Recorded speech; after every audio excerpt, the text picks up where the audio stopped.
Ladies and gentlemen, the reality of Khata-Khat model has been exposed. Congress rode to power in Karnataka on the back of the party's guarantees to the people. But when it comes to delivery, the Siddaramaiah-led Congress government is falling short. And you must be wondering, why am I bringing up this issue every other day? Because they've not lived up to their promise. Everybody knows about it. Well, I want to tell you what's really happened. The much-touted Grah Lakshmi scheme witnessed payment delays for months. For 4 or 5 months, they haven't been able to pay people. But the state government's justification is the skies won't fall.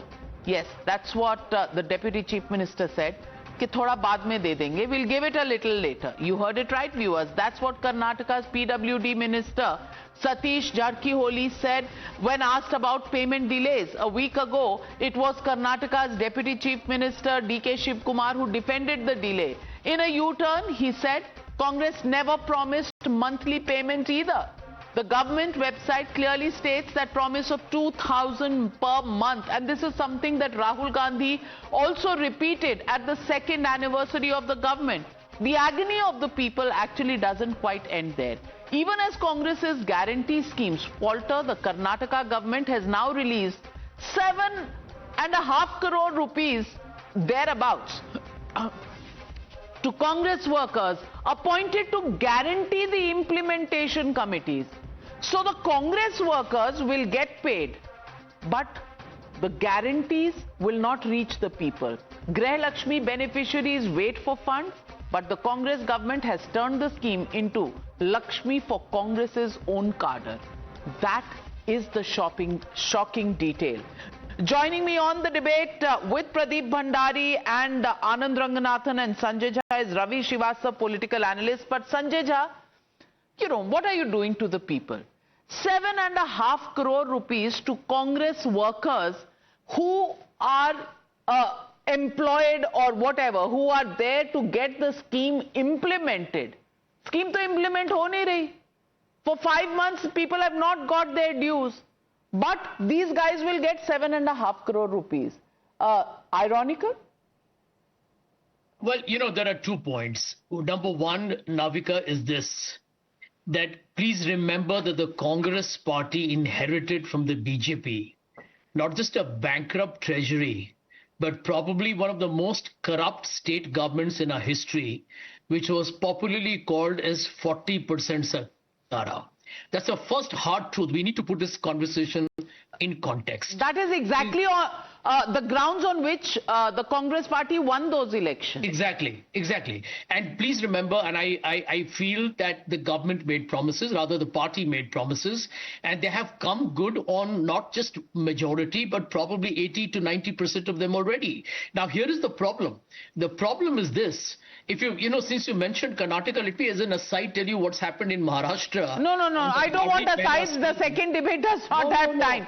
Tell me, Congress workers responsible for the implementation get 7.5 crore rupees. But not the people who were supposed to be the beneficiaries. Well, let me tell you, all state governments in India are currently struggling with deficits because their revenues have not met up, because the economy as a whole has been sluggish, that we have seen for a long time. So the impact of that is obviously going to be very So Congress workers should be paid? They are not Congress workers. They are all people who are part of the entire project to ensure that the distribution of the resources reaches. Pradeep Bhandari. Well, first of all, I want to fact check my friend Sanjay, because the Karnataka GSDP was growing at 10%, outpacing the national average when we had left the government, and they are running a 70% commission sarkar. I will just state certain facts because Sanjay is far away from facts and speaking about fiction. As I speak, on January 14th, a Karnataka man died in a hospital because the Karnataka government could not give mere 30 rupees for a dormitory fee. That is the reality of the healthcare facilities.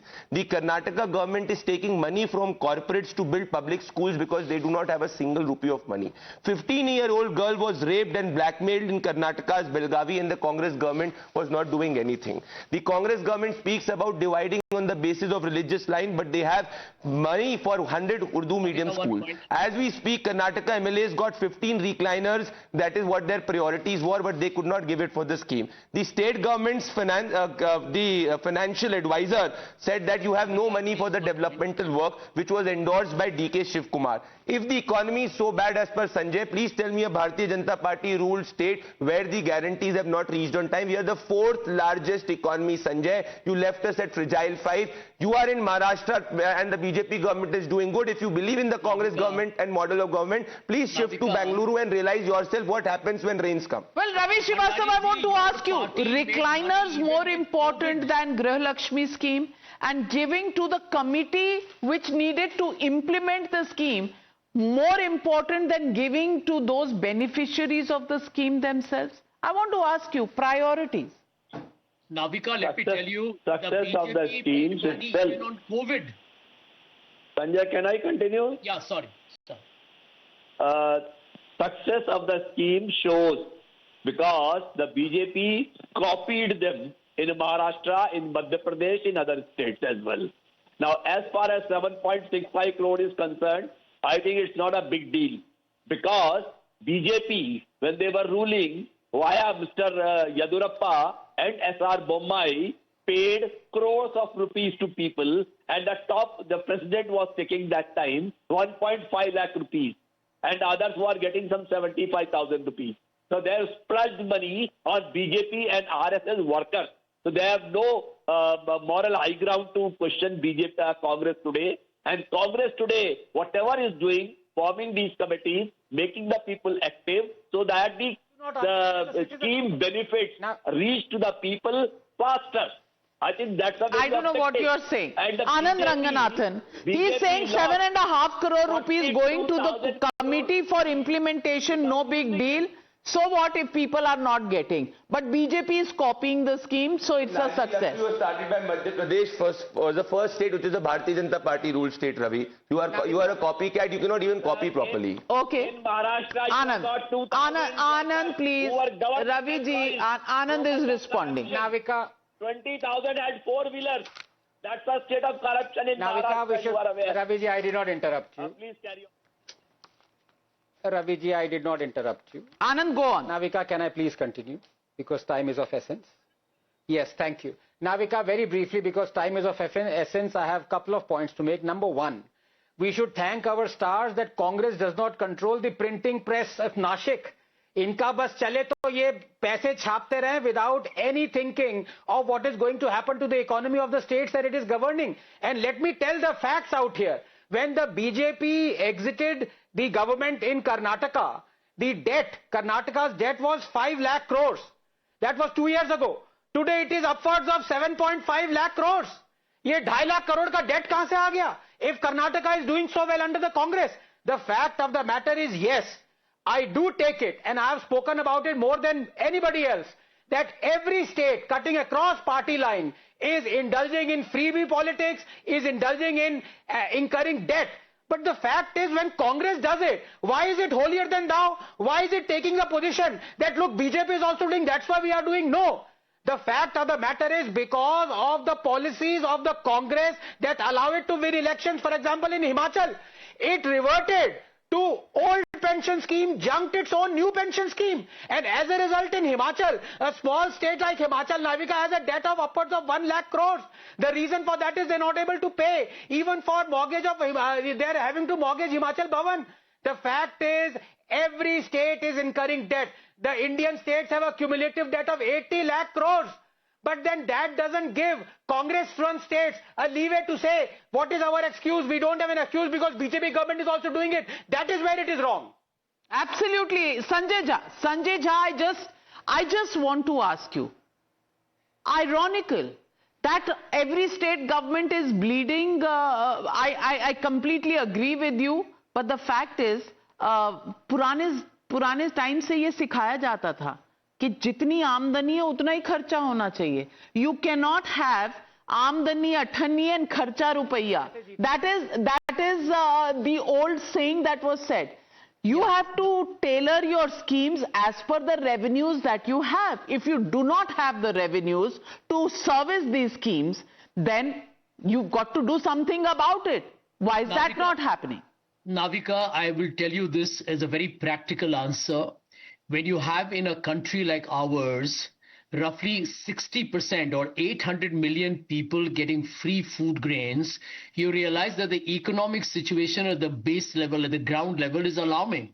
It is something that we should all be concerned about, which is why political parties in which case, Sanjay Jha, we should all be alarmed and we should get the economy to lift up. But in the meanwhile, you cannot actually do, a fraud on the beneficiaries by paying a committee for implementation while not paying the beneficiary. Party takes the money of the poor, fills the coffers of the Congress Neta and does zero delivery to the poor. That is the difference. We believe in 11 lakh crore on infrastructure capital expenditure. Congress believes in 11 lakh crore of corruption for its Netas. That's the difference. And if the logic is about giving ration to the poor and giving freebies, with that logic, even United States of America, developed country, believes in free healthcare for all its citizens at one time when Obama was the president. Let me just tell Ravi Srivastava, who said, so what if 7.5 crore people were 7.5 crore rupees were given to the committee? Well, those 7.5 crore people could have serviced about 37,000 beneficiaries. That's the only point I want to make. 37,000 beneficiaries could have got the amount if that amount had not gone to the implementation committee. Do your math and we'll talk about whether Congress cadres deserve it more than the beneficiaries who had made the promise, who voted for the Congress party. We leave it at that. Thank you very much to all my panelists and thank you viewers for joining me on the News Hour tonight. Good night, be safe, and I'll be back tomorrow.